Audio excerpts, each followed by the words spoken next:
এখানে যে ব্যাপারটা ছিল যে বাস টপোলজি প্রথমত আমরা আইডেন্টিফিকেশন যদি বলি তাহলে এখানে একটা সিঙ্গেল ব্যাকবোন কেবলের সাথে আ প্রত্যেকটা ডিভাইস হচ্ছে তোমার এখানে কানেক্ট থাকবে। এটা একটা ব্যাপার। আর 2 এন্ডে ২ টা টার্মিনেটর লাগানো থাকবে। মানে সিগন্যাল গুলোকে যেন অ্যাবজর্ব করতে পারে। এটা রিফ্লেক্টেড হয়ে যাতে ডেটা কলিশন ক্রিয়েট করতে না পারে এইজন্য। আর এইখানে অ্যাডভান্টেজ যদি আমরা বলি তাহলে এখানে লেংথ অফ কেবলটা যেটা ব্যাকবোন কেবল এটা তো অনেক বড় হয়। লার্জ এরিয়া জুড়ে এটাকে কাভার করে। যার কারণে আমাদের এই ব্যাকবোন কেবল থেকে আমাদের সিস্টেমে মানে খুবই স্মল একটা কেবল যদি হয়, মানে খুব কম লেন্থের তাহলে আমরা দেখা গেল ইজিলি কানেক্ট করতে পারি। যার কারণে এখানে কস্টিংটা এখানে মিনিমাইজেশন করা যায়। আরেকটা ব্যাপার হলো এখানে ইনস্টলেশন প্রক্রিয়াটা বা প্রসেসটা এখানে খুব ইজি। এটার জন্য আলাদা কোনো ইঞ্জিনিয়ার বা কোনো কমপ্লেক্সিটি নাই। এটা কানেকশন দিতে গেলে। যেমন ডিশের তার যারা লাগায় যায়। এটাতে ইনস্টলেশন করা অনেক সহজ। এই ব্যাপারগুলো বলছিলাম। আর এইখানে আরো কিছু অ্যাডভান্টেজ ছিল সেটা হচ্ছে যে এখানে কোনো নিউ ডিভাইস যদি আমি এখানে কানেক্ট করি অথবা ডিসকানেক্টেড করি তাহলে এই পুরো সিস্টেমটার উপরে কোনো ইমপ্যাক্ট পড়ে না। এটা আমরা বলছিলাম। তো এটা আমি তোমাদের একটু একটা কাজ করি। একটা রিয়াল পিকচার দিয়ে আমি ব্যাপারটাকে একটু বুঝাই। এখানে একটা জিআইএফ পিকচার আছে। এটা তোমরা দেখো তাহলে বুঝতে পারবা।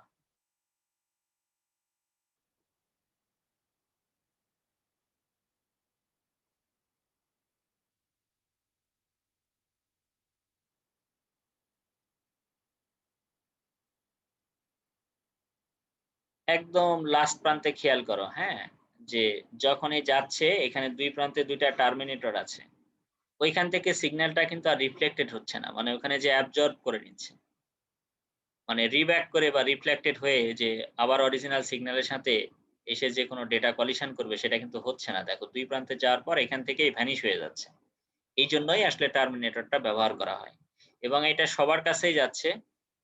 কিন্তু যার সাথে আসলে সোর্স এবং ডেস্টিনেশন অ্যাড্রেসটা ম্যাচিং হয়ে যায়, সেই শুধুমাত্র অ্যাকসেপ্ট করতে পারে। বাট প্রবলেমটা হলো যে, যেহেতু সবার কাছে যায়, যার কারণে এট এ টাইমে ২ টা ডিভাইসের মধ্যেই কমিউনিকেশন হয় এবং যেহেতু রোড বা ব্যাকবোন কেবলটা একটা ভায়া হয়েই যাচ্ছে, যার কারণে এখানে হাফ ডুপ্লেক্স মোডে কাজ করে। আর যেকোনো 2 ডিভাইস যদি কমিউনিকেশন করে তাহলে এখানে সিগন্যালটা ব্যাকবোন কেবলের ভিতর প্রেজেন্ট আছে নাকি অ্যাবসেন্ট আছে এইটা আন্ডারস্ট্যান্ড করার জন্য এই বাস টপোলজিতে একটা টেকনোলজি ব্যবহার করা হয় CSMA technology. Carrier sense multiple access. মানে এই টেকনোলজিটার কাজ হলো যদি ২ টা ডিভাইস ওই টাইমে কমিউনিকেশন করে তাহলে বাকি ডিভাইস গুলো ওই সময় বুঝতে পারে বা সেন্স করতে পারে যে আসলে আমার এই ব্যাকবোন কেবলের ভিতরে অলরেডি একটা সিগন্যাল ফ্লো হচ্ছে। তো আশা করি এই পিকচারটা দেখে তোমরা বুঝতে পেরেছো যে বাস টপোলজির অ্যাকচুয়ালি কমিউনিকেশন গুলো কিভাবে হয়। এটা নেট থেকে কালেক্ট করা। সো এটা Google মামাকেই ক্রেডিট দিতে হবে। ডিসঅ্যাডভান্টেজ টা বাকি ছিল এটা একটু বলে দিই। It requires specialized test equipment to determine the cable faults. If any fault occurs in the cable, then it would disrupt the communication for all the nodes. ব্যাপারটা হলো যে যখন অনেক আমি বলেছিলাম যদিও বাস টপোলজিটা একটা স্মল নেটওয়ার্কের জন্য তৈরি করা হয়। বাট এই টপোলজিটা ইউজ করে যদি তুমি অনেক ব্রড একটা নেটওয়ার্ক তৈরি করো, সেই ক্ষেত্রে যে প্রবলেমটা হবে যে ধরো ব্যাকবোন কেবল আমি বলেছিলাম যে অনেক সময় দেখবা ওভারব্রিজের উপর দিয়ে অথবা বিভিন্ন গাছের উপর দিয়ে তারগুলো টেনে নিয়ে যায়। কোথাও যদি একবার ফল্ট হয়ে যায় তাহলে ওই পুরো এলাকাটা ঘুরে, ঘুরে তার কিন্তু চেক করতে হবে যে অ্যাকচুয়ালি প্রবলেমটা কোথায় হইছে। যার কারণে এই to determine the cable fault এইটা কিন্তু যদি তোমার ব্রড নেটওয়ার্ক তৈরি করো সেই ক্ষেত্রে কিন্তু এটা অনেক কঠিন হয়ে যায়। এইজন্য এখানে বলছে যে it requires specialized test equipment to determine the cable faults. If any fault occurs in the cable, then it would disturb the communication for all nodes. তার মানে ব্যাকবোন কেবলটার উপরেই তো এখানে পুরো সিস্টেমটা ডিপেন্ড করতেছে। মানে এটাই যদি ফল্ট হয়ে যায় তাহলে কিন্তু এখানে একটা প্রবলেম হবে। মানে অ্যাডভান্টেজটা ছিল যে আমাদের ডিভাইসটাতে যে কেবলটা লাগানো আছে, ওইটার যদি কোনো প্রবলেম হয় বা কোনো একটা ডিভাইস ওখানে যদি আ ফল্ট হয়ে যায় তাহলে হোল সিস্টেমের উপরে প্রভাব পড়ে না। কিন্তু এখানে তো হোল নেটওয়ার্কটা ডিপেন্ড করতেছে তোমার বেসিক্যালি ব্যাকবোন কেবলটার উপরে। তো ওইটার মধ্যেই যদি কোনো প্রবলেম থাকে অথবা লার্জ এরিয়া জুড়ে করেছো, কোথায় ফল্টটা হয়েছে এটা তুমি ডিটারমাইন করতে পারতেছ না। তো সেই ক্ষেত্রে তোমার হোল নেটওয়ার্কের উপরে প্রভাব পড়বে। সেকেন্ড ব্যাপারটা কি বলছে? If two nodes send message simultaneously, then the signal of both nodes collide with each other. এখানে collision বলতে পারো। collision with each other. তো সেই ক্ষেত্রে এখানে ব্যাপারটা তো আমি আগেই বলেছি এইজন্য হাফ ডুপ্লেক্স মোডে কাজ করে। আর এখানে একটা টেকনোলজি ইউজ করা হয় সিএসএমএ টেকনোলজি যেটা আমি বললাম।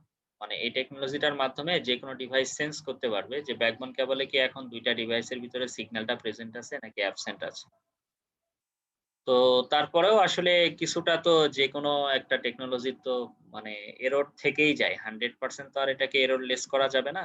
যার কারণে ডেটা কলিশন একদম হবেই না, এটা 100% বলা যায় না। Adding new device to the network would slow down the network. আমরা জানি এখানে হাফ ডুপ্লেক্স মোডে কাজ করে এবং একটা ব্যাকবোন কেবল ভায়া হয়েই সিগন্যাল গুলো থ্রো হচ্ছে। তার মানে যদি আমার 100 ডিভাইসে যদি কানেক্ট করি, তাহলে ব্যাপারটা হচ্ছে কি এট এ টাইমে ২ টা ডিভাইস কমিউনিকেশন করবে।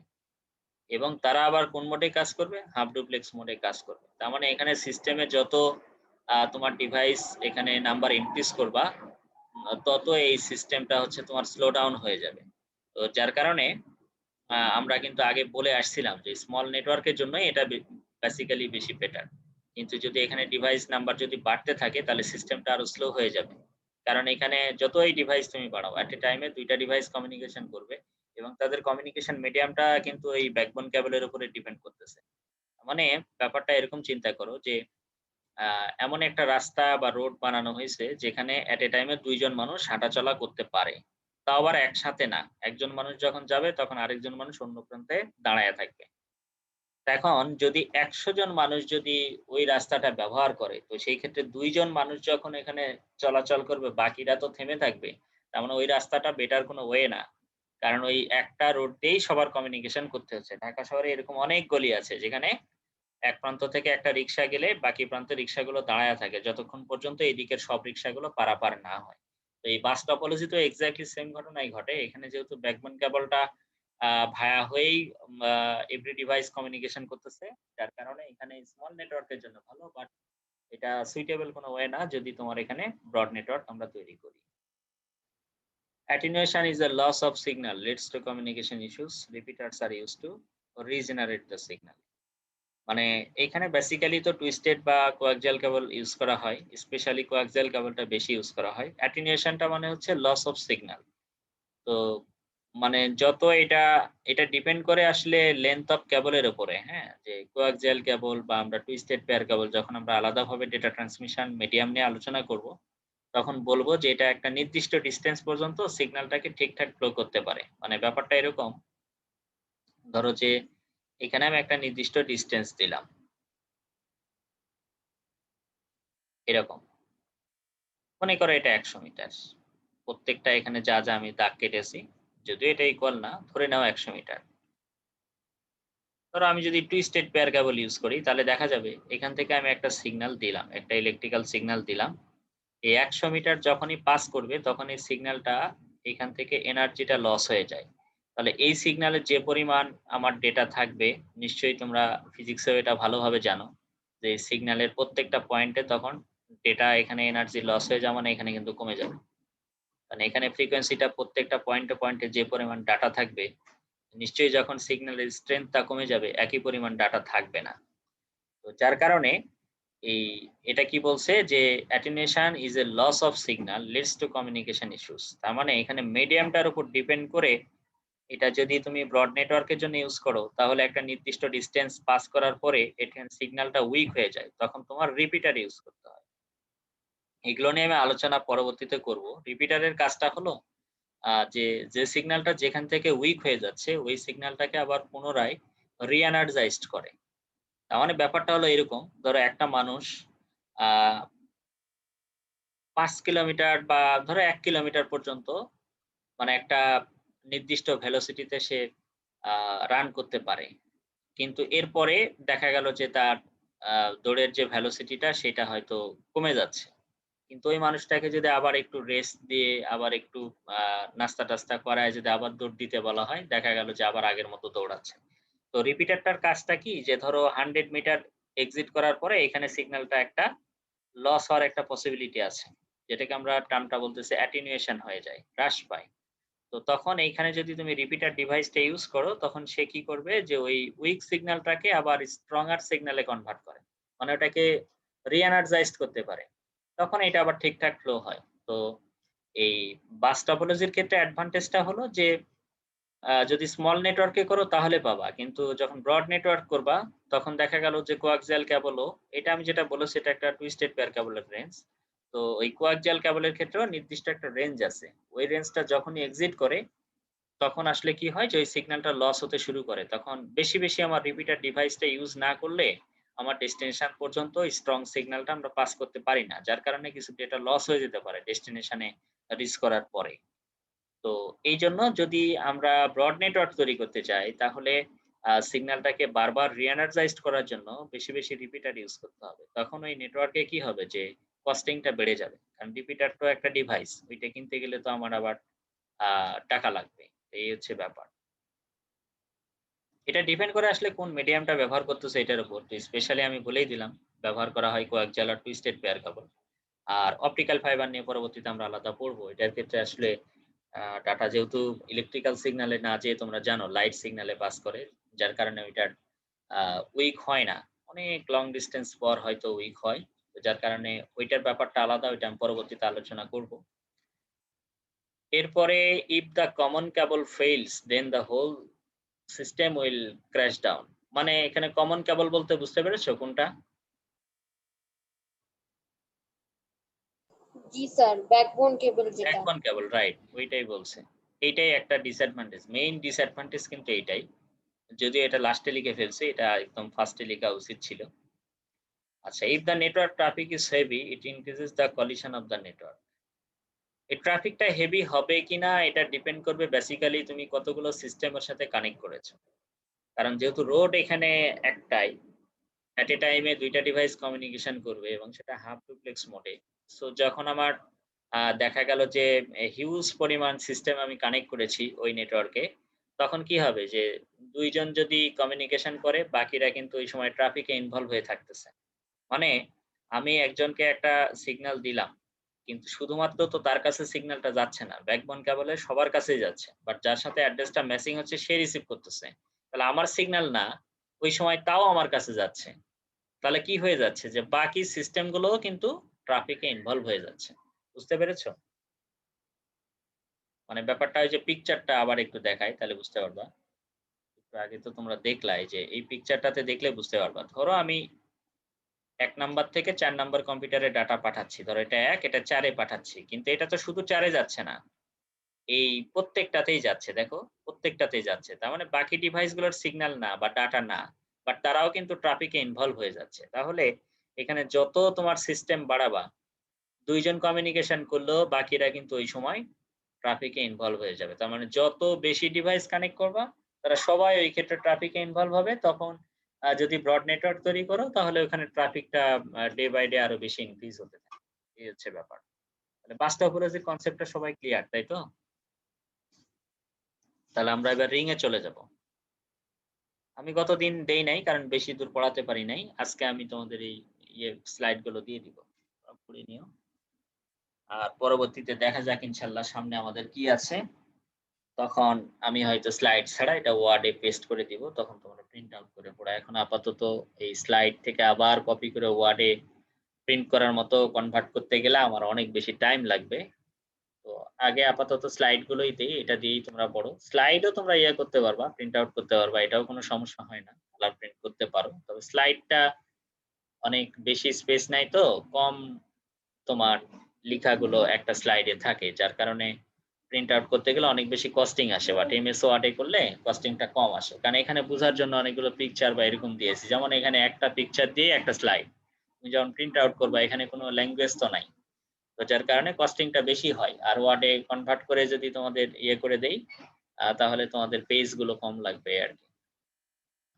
রিং টপোলজি ইম্পোর্টেন্ট একটা টপোলজি যেখান থেকে প্রায়ই ক্রিয়েটিভ কোয়েশ্চেন আসে। বাস টপোলজিও আসে। সবথেকে বেশি আসে আমি তোমাদের একটু বলেই দেই। বাস, রিং আর হচ্ছে মেশ, হ্যাঁ? আর স্টার। হাইব্রিড এর কনসেপ্টটা ওইভাবে আসে না, আবার ট্রি এর কনসেপ্টটাও এরকম ভাবে আসে না। আর ট্রিটা আসলে বেসিক্যালি নিউ কোনো টপোলজিও না। এটা আমরা পরবর্তীতে দেখব যে ট্রিটা বেসিক্যালি স্টার টপোলজির একটা এক্সটেন্ডেড ফরম্যাট। তো প্রথমত আমরা রিং টপোলজিটা যদি একটু ব্যাখ্যা করি, কয়েকটা ডিভাইস নেই। ধরো এখানে আমরা চারটা ডিভাইস নিলাম, একটু নাম্বারিং করলে সুবিধা হয়। ধরো এটা ১, এটা ২, এটা ৩, এটা ৪। আচ্ছা, যেহেতু আমার হাতের লেখাটা খুব ভালো, যার কারণে আমি কষ্ট করে স্লাইডে ডিজাইন করছি যাতে তোমরা বুঝতে পারো। তো রিং টপোলজিতে প্রথমত আমরা আইডেন্টিফিকেশনটা যদি বলি, কিভাবে করব? প্রথমত আমি এখানে একটা ডিরেকশন দিয়ে দিই। রিং টপোলজির ফার্স্ট বৈশিষ্ট্যটা আমরা যদি বলি, যেকোনো একটা সিস্টেম তার অ্যাডজাসেন্ট নোড থাকবে হলো ২ টা।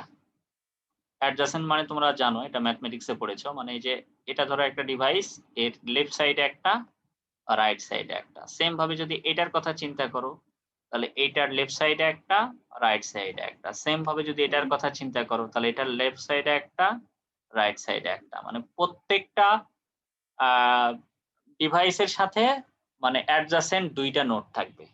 এইটুক বুঝতে পেরেছো না পারো নাই? স্যার বুঝতে পারছি। আর আরেকটা ক্রাইটেরিয়া মনে রাখতে হবে, সেটা হলো here the last computer is connected to the first computer.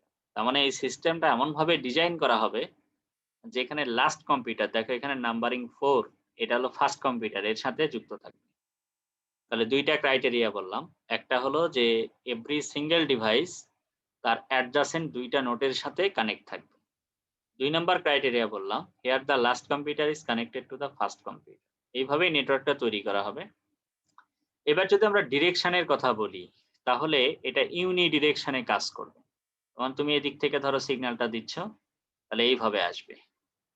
মানে সেটা ক্লকওয়াইজ হতে পারে অথবা অ্যান্টি ক্লকওয়াইজ হতে পারে।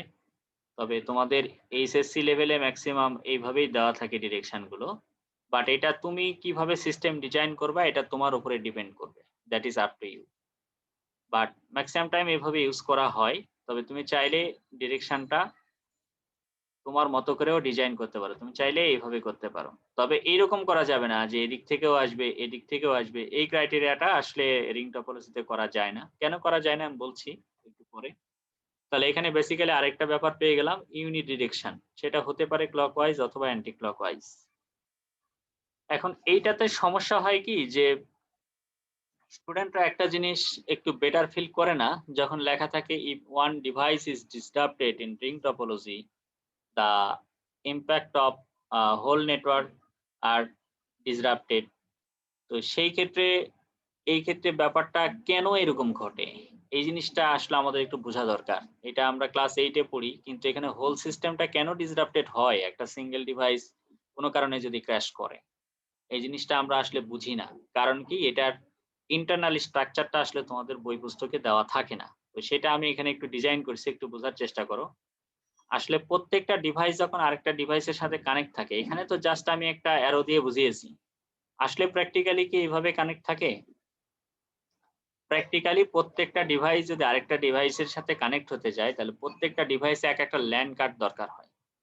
তাহলে এক একটা ল্যান কার্ডে ২ টা পোর্ট থাকে। একটা থাকে ট্রান্সমিটিং পোর্ট, একটা থাকে রিসিভিং পোর্ট। তাহলে এখানে যতগুলো সিস্টেম আছে, তাহলে ৪ টা সিস্টেম আছে। ৪ টা সিস্টেমের জন্য কয়টা ল্যান কার্ড লাগবে বলো তো? এভরি ডিভাইসের একটা ট্রান্সমিটিং এবং স্যার রিসিভিং পোর্ট, 4টা ল্যান্ড কার্ড লাগবে। ৪ টা ল্যান কার্ড লাগবে। রাইট। তাহলে এখন ৪ টা যদি ল্যান কার্ড এখানে আমার দরকার হয়, তাহলে এই ল্যান কার্ড গুলোর প্রত্যেকটার একটা থাকবে ট্রান্সমিটিং পোর্ট, একটা থাকবে রিসিভিং। তাহলে এইটা আসলে কেমনে কানেক্ট থাকে দেখো, তাহলে তোমরা ওই ব্যাখ্যাটা বুঝতে পারবা যে একটা ডিভাইস যদি কোনো কারণে ক্র্যাশ করে, তাহলে হোল সিস্টেমে ইমপ্যাক্টটা কেন পড়ে বা ডিসরাপ্টেডটা কেন হয়। কারণ দেখো এইখানে একটা ল্যান কার্ড আছে যার একটা ট্রান্সমিটিং পোর্ট আছে। এইটার ট্রান্সমিটিং পোর্টটা সেকেন্ডটার রিসিভিং পোর্টের সাথে কানেক্টেড থাকে। সেম ভাবে এই ডিভাইসের ট্রান্সমিটিংটা পরের ডিভাইসের রিসিভিং এন্ডের সাথে কানেক্ট থাকে। আবার এইটার ট্রান্সমিটিং পোর্টটা পরেরটা রিসিভিং এন্ড, এইটার ট্রান্সমিটিং পোর্টটা পরেরটা রিসিভিং এন্ডের সাথে কানেক্ট থাকে। এখন এখানে প্রশ্ন হতে পারে যে ২ টা ঘটনা ঘটে। একটা বললাম যে একটা যেকোনো ডিভাইস যদি নষ্ট হয়, তাহলে হোল সিস্টেমে প্রভাব পড়ে, মানে পুরো নেটওয়ার্কটাই অচল হয়ে যায় বা ডিসরাপ্টেড হয়। এই ঘটনাটার কারণ তুমি খেয়াল করে দেখো। ধরো আমার আহ, এই ডিভাইসটা ধরো নষ্ট হলো, তাহলে আমি 1 থেকে 3 তে যদি ডাটা পাঠাই, তাহলে কি আমি ডাটা পাঠাতে পারবো? আবার বলছি দেখো, না স্যার। এইটা আমার আমি তো জানি এখানে ডাটাগুলো ইউনি ডিরেকশনে ঘুরবে। আমি ধরে স্যার। নিলাম ডিরেকশনটা এরকম। তাহলে আমার 3 তে ডাটা পাঠাতে হতে গেলে তো 2 ভায়া হয়ে আসবে। এখন ১ জি এর স্যার। ট্রান্সমিটিং পোর্টটা তো আর আমার 3rd নাম্বারের রিসিভারের সাথে কানেক্ট নাই। সে কানেক্ট আছে কার সাথে? ২ স্যার 2 এর নাম্বারের সাথে। রিসিভারের সাথে কানেক্ট আছে। যার কারণে কি হবে যে একটা যদি আমার কোনোভাবে এখানে ক্র্যাশ করে তাহলে হোল সিস্টেমে ইমপ্যাক্টটা পড়বে। মানে এখানে ডিসরাপ্টেড হয়ে যাবে। এখন অনেকে বলে যে স্যার যদি এইটা নষ্ট হয়, এই ২ টা ডিভাইসের কমিউনিকেশন করতে কি সমস্যা? এটা অনেকে বলে। আচ্ছা, আমরা যেকোনো ২ টা ডিভাইস যখন নেটওয়ার্কে ইনভলভ করি, সেটা তো ডেটা কমিউনিকেশন করার জন্য। কমিউনিকেশন বলতে কি শুধু আমি ট্রান্সমিট করব, আরেকজন রিসিভ করবে। মানে এই ডিভাইসটা যদি ১ নাম্বারকে যদি আবার ট্রান্সমিট করতে চাই, তাহলে তুমি খেয়াল করো তো যে এই ডিভাইসটা হয়তো ট্রান্সমিট করলো, 2nd কম্পিউটারটা ঠিক আছে, সে রিসিভ করলো। অ্যান্ড এই কম্পিউটারটা ডাটা পেয়েছে কিনা তার অ্যাকনলেজমেন্ট সিগন্যাল অথবা সে যদি আবার ১ নাম্বারকে ডাটা পাঠাতে চায়, এর ট্রান্সমিটার কি এর রিসিভারের সাথে ইনক্লুডেড আছে? খেয়াল করো তো। না স্যার। তা কিন্তু নাই। সে কানেক্ট আছে কার সাথে? এই রিসিভারের সাথে। যার কারণে এখানে every computer has a equal priority. মানে একটা কম্পিউটার নষ্ট হয়ে গেলেই যদি হোল সিস্টেমে ইমপ্যাক্টটা পড়ে, তার মানে এখানে প্রত্যেকটা সিস্টেমই কিন্তু এখানে ওকে থাকতে হবে। কেউ মানে অলসতা করে গা ছেড়ে দিয়ে থাকতে পারবে না যে ও নষ্ট হলে আমার কি যায় আসে? এখানে ডেফিনিটলি যায় আসে। কারণ এখানে একটা নষ্ট হয়ে গেলে এখানে হোল সিস্টেমটার উপরেই প্রভাব পড়বে। তাহলে তোমরা ইন্টারনাল ব্যাপারটা কি বুঝতে পেরেছো? মানে কেন বই পুস্তকে লেখা থাকে যে একটা ক্র্যাশ করলে হোল সিস্টেমে প্রভাব পড়ে। কারণ এখানে জি ২ টা স্যার ব্যাপার বুঝতে মনে পারছি। রাখবে। একটা হলো ইউনি ডিরেকশন এ ঘুরে, এটা একটা ব্যাপার। এটা আসলে এরকম ঘটতো না যদি এমন হতো যে যেকোনো ডিরেকশন এ যদি এটা যাইত। এখন অনেকে বলে যে স্যার তাহলে এই টপোলজিটা তো আসলে বেটার কোনো টপোলজি না। হ্যাঁ, বেটার টপোলজি না, তবে এটার অ্যাডভান্স একটা ফরমেট আছে।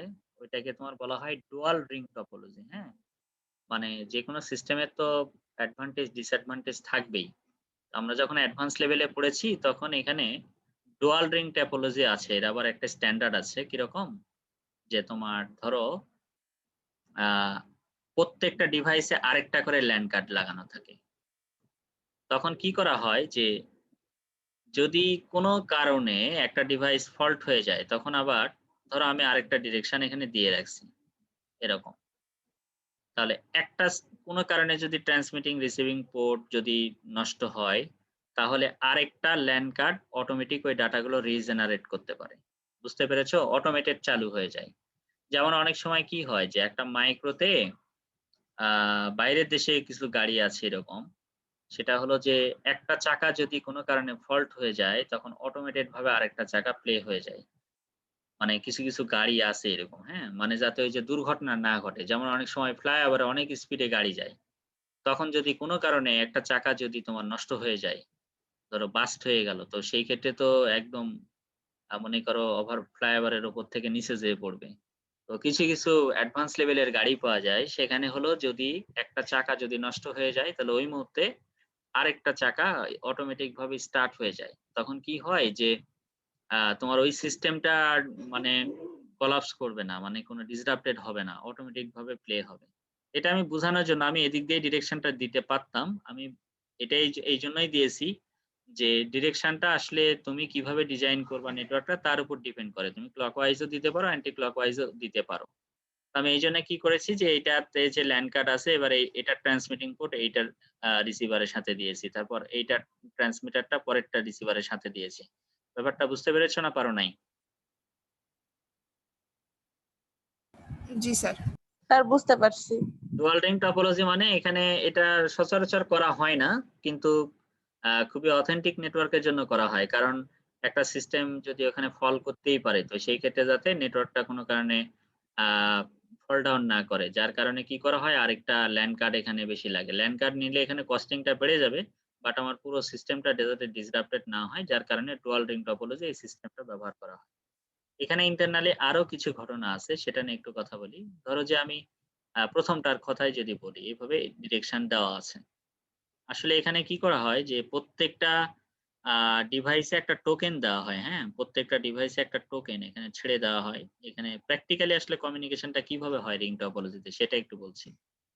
একটা টোকেন এখানে ছেড়ে দেওয়া হয়। এই টোকেনটা সব সময় এই ডিরেকশনে ঘুরতে থাকে, এইভাবে ঘুরতে থাকে। এই টোকেনটা যে ডিভাইসের কাছে থাকবে সেই শুধুমাত্র ওই সময় ডাটাটা ট্রান্সমিট করতে পারবে। এখন টোকেনটার কাজটা হলো, ধরো এর কাছে টোকেনটা আছে, তাহলে সে কি করতে পারবে, সে ওই ডাটাটা ট্রান্সমিট করতে পারবে। তখন সে মনে করো 3 নাম্বারের কাছে ডাটা পাঠাইছে, তাহলে সে আগে তার টোকেনটা থাকলে সে ডাটাটা ছেড়ে দিতে পারবে, এরপরে আবার টোকেনটা ছেড়ে দিবে। টোকেন কিন্তু অলওয়েজ ঘুরতেছে, কিন্তু এই টোকেনটা যে রিসিভ করতে পারবে শুধুমাত্র ওই ডিভাইসটারই ক্যাপাবিলিটি থাকবে ডাটাগুলো ট্রান্সমিট করার। যার উদ্দেশ্যে পাঠাবে তখন সেখানে চলতে থাকবে। এখন কোনটা আগে ছেড়ে দিবে, আগে সে ডাটাটা ট্রান্সমিট করবে, এরপরে টোকেনটা ছেড়ে দিবে। এরপরে 1 এর সাথে 3 এর কমিউনিকেশন হয়ে গেল, টোকেনটা ঘুরতেছে, ধরো এবার 4 এর কাছে আছে। এবার 4 তাহলে যে কম্পিউটারকে ডাটা পাঠাতে চাইবে তার কাছে তখন সে ডাটাটা ছেড়ে দিতে পারবে। আমি ব্যাপারটা একটা প্র্যাকটিক্যাল এক্সাম্পল দেই। যেমন হচ্ছে কিছু, কিছু রেস্টুরেন্টে যেগুলোতে হচ্ছে তোমার খাইতে গেলে তোমার একটা টোকেন দেয়, হ্যাঁ? এই টোকেনটা মনে করো যে যার কাছে আছে তখন এইটার সাথে ম্যাচ করলে সে খাবারটা রিসিভ করতে পারে। এরপর সে এই টোকেনটা দিয়ে দিল। এই টোকেনটা আরেকজন কাস্টমারকে দিল। এবার যে কাস্টমারের কাছে থাকবে আবার তার কাছে রেস্টুরেন্ট থেকে খাবার পৌঁছাচ্ছে। এই টোকেনটা কিন্তু অলওয়েজ ঘুরতেছে বিভিন্ন টেবিলে, টেবিলে। যার কাছে টোকেনটা আছে খাবারটা তার কাছে সার্ভ করা হচ্ছে। আমি বুঝাতে পারছি না পারি নাই? টোকেন অলওয়েজ ঘুরতেছে। বাট যার কাছে টোকেন আছে সে রেস্টুরেন্ট থেকে খাবারটা রিসিভ করতে পারবে, আদারওয়াইজ পারবে না। বুঝেছো? জি স্যার। এখন এখানে অনেকে প্রশ্ন করে, স্যার তাহলে টোকেনটা কি একটা চিরকুট?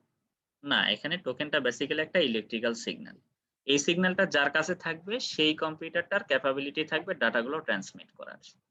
এখন এখানে একটা ব্যাপার হলো, তাহলে যার কাছে থাকবে সেই ছেড়ে দিতে পারবে। আর বাকিগুলো তখন কিন্তু এখানে একটা ট্রাফিকে ইনভলভ হয়ে যাচ্ছে। খেয়াল করেছো যে এক কমিউনিকেশন করবে 3 এর সাথে। তার কাছে এর কাছে যখন টোকেন থাকবে তখন সে 2 ভায়া হয়ে 3 এ পাঠাতে পারবে। ডিরেক্ট কোনো পাথ নাই। তার মানে এখানে ডেটা কমিউনিকেশনটা কিন্তু অতটা ফাস্টার হবে না, স্লোয়ার হবে। আর আরেকটা ব্যাপার হলো যে তাহলে যেহেতু 1-3 এর উদ্দেশ্যে ডাটাটা ছেড়ে দিল, অন্যরা তো ওই মুহূর্তে স্টপ থাকবে। তাহলে এট এ টাইমে কিন্তু 2 টা ডিভাইসের মধ্যে কমিউনিকেশন হবে। তাহলে এখানে ডাটা ট্রান্সমিশন মোডটা কি হবে? সিমপ্লেক্স, হাফ ডুপ্লেক্স নাকি ফুল ডুপ্লেক্স?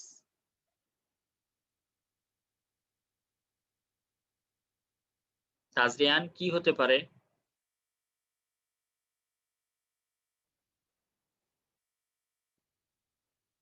স্যার ধরো half duplex. Half duplex, right. কারণ হচ্ছে এখানে তো ফুল ডুপ্লেক্স হওয়ার কোনো সুযোগ নেই, তাই না?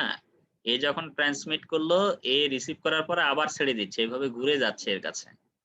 তার মানে এখানে এট এ টাইমে এখানে তো মানে ডেডিকেটেড কোনো এরকম কানেকশনই নেই যে একটা দিয়ে সে ট্রান্সমিট করবে আরেকটা দিয়ে রিসিভ করবে। এভাবে তো ডিরেক্টলি কোনো ভায়া হয়ে পাতই নেই। এখানে হচ্ছে তোমার হাফ ডুপ্লেক্স মোডে কাজ করবে।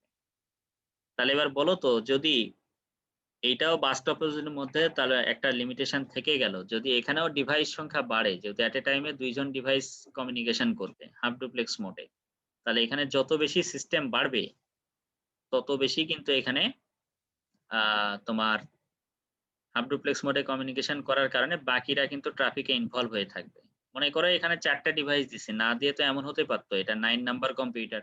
এখানে 3, 4, 5 এরকম আছে। আমি 1 থেকে যদি 9 এ পাঠাই তাহলে 2, 3, 4, 5, 7, 8 হয়ে তারপরে 9 এ যাবে। তার মানে বাকি কম্পিউটারগুলো ট্রাফিকে ইনভলভ হচ্ছে এবং মোড হলো হাফ ডুপ্লেক্স মোড। তার মানে এখানে ডেটা ট্রান্সমিশন স্পিডটা কিন্তু স্লো হবে। বাট এখন একটা জিনিস এখানে ভালো, সেটা হলো যে আমি যখন এই ডাটাটা এখান থেকে ট্রান্সমিট করতেছি, ধরো 3 এর উদ্দেশ্যে পাঠাচ্ছি, তখন এই 3 এ যাওয়ার আগে যেগুলো ডিভাইস পড়বে তারা ট্রাফিকে ইনভলভ হচ্ছে, এটা ভায়া হয়ে যাচ্ছে। কিন্তু বাকিরা কিন্তু ট্রাফিক ফ্রি থাকতেছে। কিন্তু বাস টপোলজিতে কি ট্রাফিক কোনো কম্পিউটার ফ্রি থাকতো? একটাই ব্যাকবোন কেবল, সবার কাছে তো যেত সিগন্যালটা, তাই না? এইখানে ব্যাপারটা যেটা ঘটতেছে যে আমার 1 2 3 যদি কমিউনিকেশন করি তাহলে এর ইন্টারনালি যে ডিভাইস গুলো আছে, ধরো 2 আছে, তাহলে শুধুমাত্র এই ডিভাইসটা ট্রাফিকে ইনভলভ হচ্ছে। এখানে 4 5 6 7 এরা তো ট্রাফিকে ইনভলভ হয় নাই। বুঝেছো না বুঝো নাই? জি স্যার। তার মানে এখানে ট্রাফিকটা কিন্তু কম, কম্পারেটিভলি এখানে ট্রাফিকটা কম। আরেকটা অ্যাডভান্টেজ আছে, অ্যাডভান্টেজটা হচ্ছে যে এই রিং টপোলজিতে এইখানে তো আমাদের মনে হচ্ছে এখান থেকে এখানে আসলো, কিন্তু আসলে ডিসটেন্সটা তো এত কম হয় না। একটা নেটওয়ার্ক তৈরি করতে গেলে এই ডিসটেন্সটা অনেক লং ডিসটেন্স।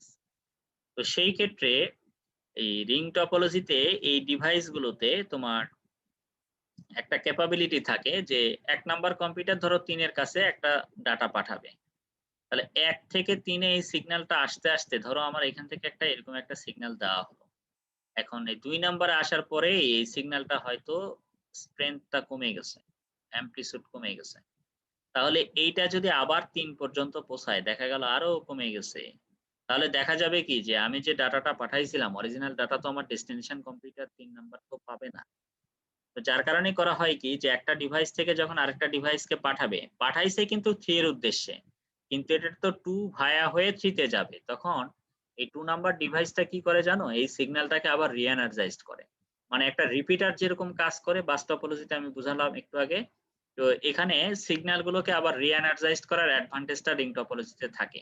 মানে যখন আমি ৩ কেই পাঠালাম বা ৪ এর উদ্দেশ্যেই পাঠালাম, কিন্তু ধরো ২ এর কাছে আসছে সে সিগন্যালটাকে আবার রি-এনার্জাইজড করবে। করে ৩ এর কাছে দিবে। ধরো ৪ এর কাছে পাঠাইছি।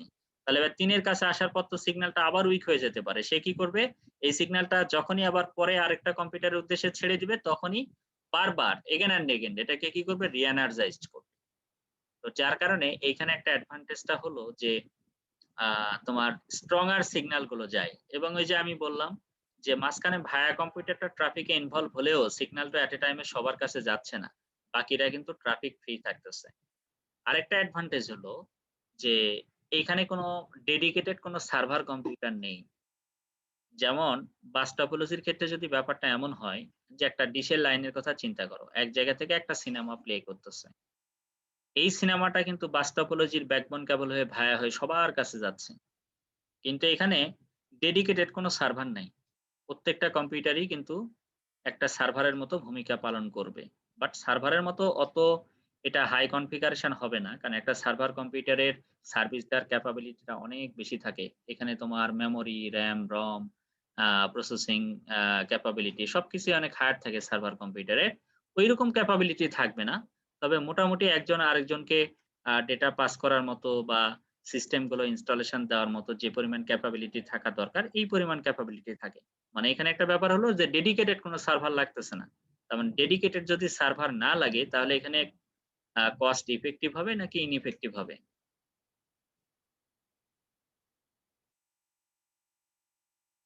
ডেডিকেটেড যদি সার্ভার না লাগে তাহলে কস্ট মিনিমাইজ হয়ে যাবে না?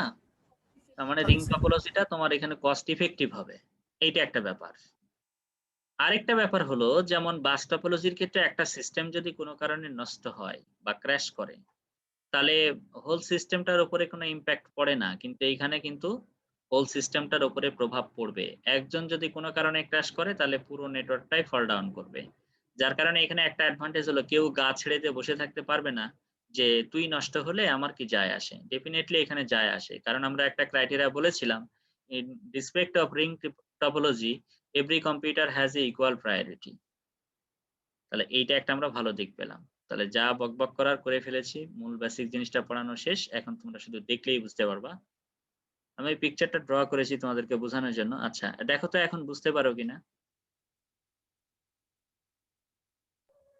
জি স্যার, বুঝতে পারছি। এই যে একটা ডিরেকশনে ঘুরতেছে, হ্যাঁ? ১ম এ একটা টোকেন যার কাছে থাকবে সে ডাটাটা ছেড়ে দিচ্ছে। এরপরে আবার পিছন, পিছন টোকেনটা ছেড়ে দিবে। টোকেন অলওয়েজ ঘুরতে থাকবে। ওই যে রেস্টুরেন্টের ব্যাপার মতো। যেমন অনেক সময় আমরা প্রিন্স বাজারে আ গেলে দেখবা যে হাতে কোনো ব্যাগ থাকলে একটা টোকেন দেয়। দিয়ে বলে আপনি এই ব্যাগটা রাখেন। এখন তুমি যে কেনাকাটা করে চলে আসলা, তোমার ওই টোকেনটা আবার আরেকজনকে দিচ্ছে। যার কাছে টোকেন থাকতেছে সেই ব্যাগটা ওখানে জমা রাখতে পারতেছে। তুমি যেকোনোভাবে ব্যাপারগুলোকে চিন্তা করতে পারো। এই কথাগুলো বলেছি in ring topology is host machine connects to exactly to other machine creating a circular network structure. This structure form a ring, thus it known as a ring topology. But এটা শুধু রিং এর মতো বলেই এটা ring topology না। Main কনসেপ্টটা হলো এখানে প্রত্যেকটা হোস্ট মেশিন তার অ্যাডজাসেন্ট ২ টা নোডের সাথে কানেক্ট থাকবে।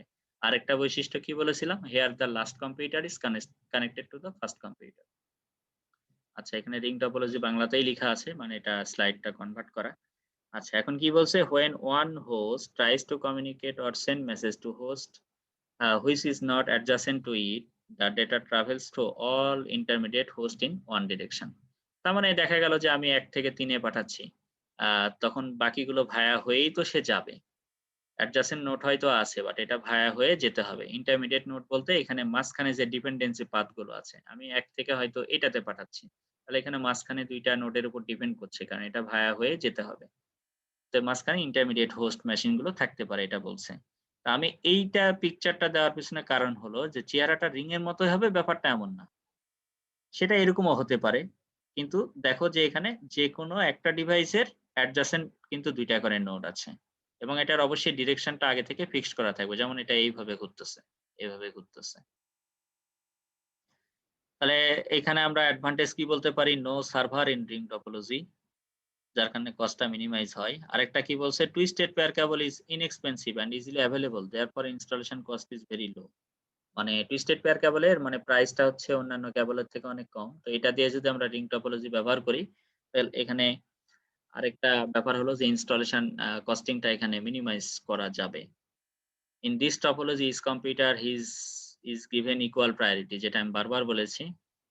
এরপরে the possibility of collision is minimum in this type of topology. কেন? কারণ সব ডিভাইস গুলো কিন্তু এখানে ট্রাফিকে ইনভলভ হচ্ছে না এবং যার কাছে তোমার টোকেনটা থাকতেছে সেই মাত্র ডাটা ট্রান্সমিট করতে পারতেছে। এবং ভায়া যেগুলো ইন্টারমিডিয়েট নোড সেগুলোর উপর হয়তো ডিপেন্ডেন্সি থাকতেছে। বাট বাকি ডিভাইস গুলো ফ্রি থাকার কারণে এখানে তোমার ট্রাফিকটা কম হয়। এজন্য এখানে বলছে যে ট্রাফিকটা যেহেতু কম হয়, সো এখানে বলছে কি the possibility of collision is minimum